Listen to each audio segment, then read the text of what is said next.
कुछ मोती कुछ सीप में। लीजिए सुनिए अवधेश तिवारी की लघु कथा दो साधु। प्रवाचक हैं अमित सोनी।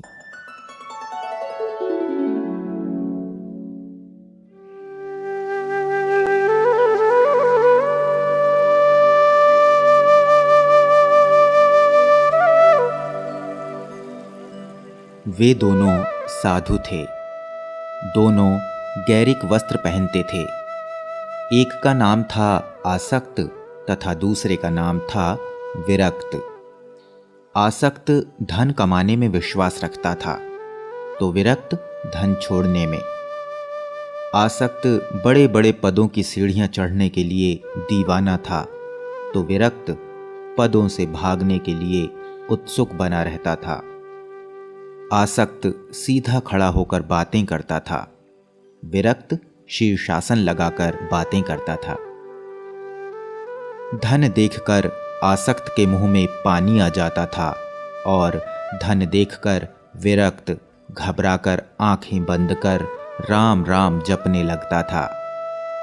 आसक्त स्त्रियों के पीछे भागता था और विरक्त स्त्रियों को देखकर भाग जाता था।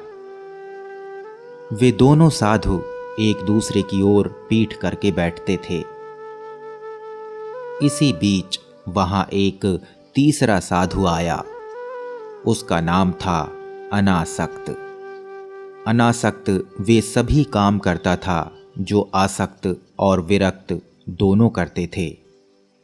वह धन ले भी लेता था और छोड़ भी देता था। वो पदों पर बैठ भी जाता था और आराम से उतर भी जाता था। वो भोग योग और वियोग में कोई अंतर अनुभव नहीं करता था। वो सारे रंगों में रंग जाता था लेकिन उसका चित्त रंगहीन बना रहता था। वह इन दोनों की ओर मुंह करके बैठा करता था।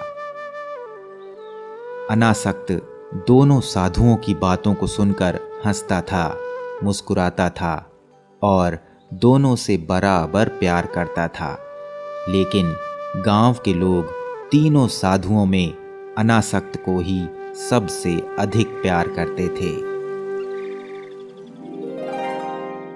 ये थी अवधेश तिवारी की लघु कथा दो साधु।